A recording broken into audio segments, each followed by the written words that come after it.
El libro de Mormón no solo es la piedra angular de nuestra religión, sino también puede llegar a ser la de nuestro testimonio, para que así cuando afrontemos pruebas y preguntas sin respuesta, podamos fortalecer ese testimonio. Este libro es la pesa en la balanza de la verdad que sobrepasa todas las pesas combinadas de los argumentos de los críticos. ¿Por qué? Porque si es verdad, entonces José Smith fue un profeta y esta es la iglesia restaurada de Jesucristo, sin importar cualquier otro argumento que diga lo contrario. Los críticos tienen la determinación de refutar el libro de Mormón, pero los obstáculos a los que se enfrentan son inconmensurables, ya que este libro es verdadero.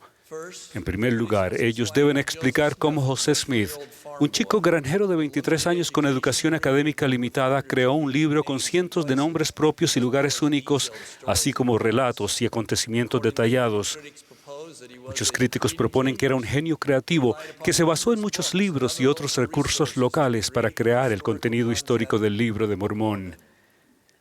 Pero en contra de su afirmación, no hay un solo testigo que declare haber visto a José con estos supuestos recursos antes de que comenzara la traducción. Aunque este argumento fuera verdad, es insuficiente para explicar la existencia del libro de Mormón. También se debe contestar la siguiente pregunta: ¿cómo leyó José todos estos supuestos recursos? ¿Cómo separó lo irrelevante y cómo mantuvo los hechos en orden de quién estaba en qué lugar y cuándo? ¿Y cómo entonces los citó perfectamente de memoria? Cuando José traducía no tenía ningún apunte en absoluto. De hecho, su esposa Emma recordó que él no tenía ningún manuscrito ni libro de cualquier donde pudiera leer. Si hubiera tenido algo así, no me lo habría podido ocultar.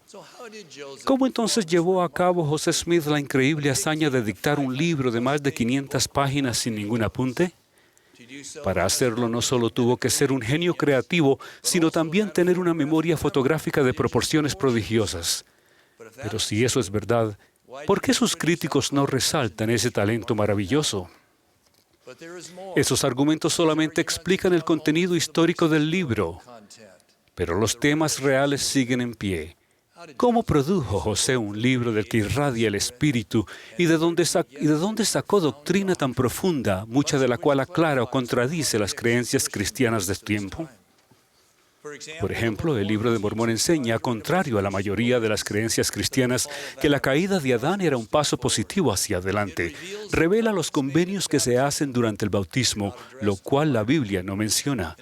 Además, uno se puede preguntar, ¿dónde encontró José la poderosa idea de que debido a la expiación de Cristo, Él no solo puede limpiarnos, sino también perfeccionarnos?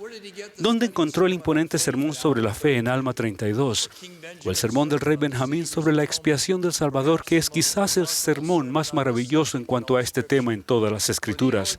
¿O la alegoría del olivo con toda su complejidad y su riqueza doctrinal? Cuando leo esta alegoría, tengo que hacer un mapa para seguir su enseñanza. ¿Debemos creer ahora que José Smith simplemente dictó estos sermones espontáneamente sin ningún apunte en absoluto? Contrario a esa conclusión, las huellas dactilares de Dios están por todo el libro de Mormón, como dan evidencia sus majestuosas verdades doctrinales, en particular los increíbles sermones sobre la expiación. Si José no era un profeta, entonces, para poder dar cuenta de estas ideas y muchas otras ideas doctrinales maravillosas, los críticos deben ofrecer el argumento de que también era un genio teológico. Mas si ese fuera el caso, uno podría preguntar, ¿por qué fue José el único durante los 1800 años que siguieron al ministerio de Cristo en producir tales doctrinas únicas y aclaradoras? Porque fue revelación y no una inteligencia brillante la fuente de este libro. Aunque supusiéramos que José fue un genio creativo y teológico con una memoria fotográfica, tan solo esos talentos no le hubieran convertido en un escritor habilidoso. Para explicar la existencia del libro de Mormón, los críticos también deben declarar que José era un escritor naturalmente dotado a la edad de 23 años. De otro modo, ¿cómo podía haber entretejido tantos nombres, lugares y acontecimientos en un todo armonioso sin inconsistencias? ¿Cómo escribió estrategias de guerra? ¿Cómo compuso sermones elocuentes? ¿Y cómo llegó a frases que millones de personas subrayan, memorizan y citan? Como cuando os halláis al servicio de vuestros semejantes, solo estáis al servicio de vuestro Dios. ¿O existen los hombres para que tengan gozo? Estos son mensajes con pulso, mensajes que viven e inspiran. Sugerir que a la edad de 23 años José Smith poseía las habilidades necesarias para escribir esta obra monumental con tan solo un boceto en aproximadamente 65 días de trabajo va sencillamente en contra de la realidad de la vida. El presidente Russell M. Nelson, un escritor con mucha experiencia, dijo que hacía poco había vuelto a escribir un discurso de la Conferencia General más de 40 veces. Debemos creer ahora que José Smith, él solo, dictó el Libro de Mormón completo con un solo boceto, haciéndose después solo cambios gramaticales pequeños en su mayoría. Emma, la esposa de José, confirmó la imposibilidad de tal tarea. José Smith, de joven, no era capaz de escribir ni dictar una carta coherente y bien formulada, ni mucho menos un libro como el Libro de Mormón. Y por último, aunque uno acepte todos los argumentos anteriores, por muy dudosos que puedan ser, los críticos siguen enfrentándose a un obstáculo inminente. José declaró que el Libro de Mormón estaba escrito sobre planchas de oro. Esta declaración recibió muchas críticas en sus días, puesto que todo el mundo sabía que los relatos antiguos estaban escritos sobre papiros o pergaminos, hasta años más tarde, cuando se descubrieron planchas de metal con escritos antiguos.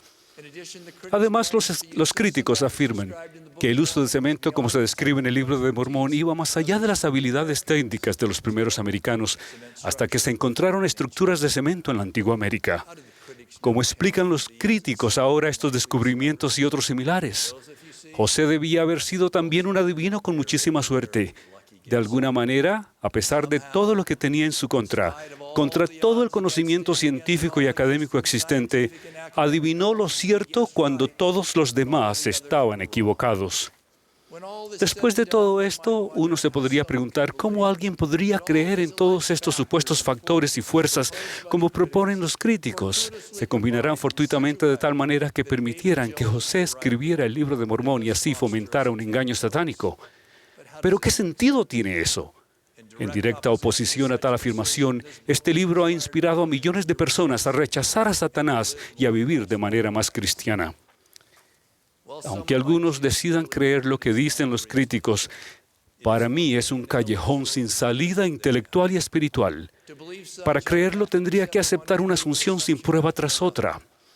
Además, tendría que negar el testimonio de cada uno de los 11 testigos, aunque cada uno permaneció firme en su testimonio hasta el final. Tendría que rechazar la doctrina divina que llena página tras página de este sagrado libro con verdades supremas. Tendría que ignorar el hecho de que multitudes, incluyéndome a mí mismo, se han acercado más a Dios al leer este libro que cualquier otro, y por encima de todo, tendría que negar los susurros confirmadores del Espíritu Santo. Eso sería contrario a todo lo que sé que es verdad. Uno de mis buenos amigos dejó la iglesia durante un tiempo. Hace poco me escribió sobre su regreso. Al principio quería que se me dieran pruebas del Libro de Mormón histórica, geográfica, lingüística y culturalmente. Sin embargo, cuando cambié mi enfoque a lo que enseña sobre el Evangelio de Jesucristo y su misión salvadora, comencé a obtener un testimonio de su veracidad. Un día, mientras leía el Libro de Mormón en mi cuarto, me detuve, me puse de rodillas y ofrecí una oración sincera. Sentí que el Padre Celestial le susurraba a mi espíritu que la Iglesia y el Libro de Mormón eran verdaderos. El periodo de 3 años y medio que pasé volviendo a investigar la Iglesia me trajo de vuelta de todo corazón y convencido de su veracidad. Si uno toma el tiempo de leer y meditar humildemente en el Libro de Mormón como lo hizo mi amigo, y presta oído a los dulces frutos del Espíritu, entonces con el tiempo recibirá el testimonio que desea. El Libro de Mormón es uno de los dones incalculables de Dios para nosotros. Es tanto una espada como un escudo. Manda la palabra de Dios a la batalla para luchar por los corazones de los justos y sirve como un arco defensor de la verdad. Como santos, no solo tenemos el privilegio de defender el Libro de Mormón, sino que también tenemos la oportunidad de tomar la delantera, predicar con poder su doctrina divina y compartir testimonio de ser testigo supremo de Jesucristo. Doy mi solemne testimonio de que el Libro de Mormón fue traducido por el don y el poder de Dios. Es el testigo convincente de la divinidad de Jesucristo, el llamado profético de José Smith y la verdad absoluta de esta iglesia. Que se convierta en la piedra angular de nuestro testimonio, para que se diga de nosotros como de los lamanitas, que nunca más se desviaron. En el nombre de Jesucristo, amén.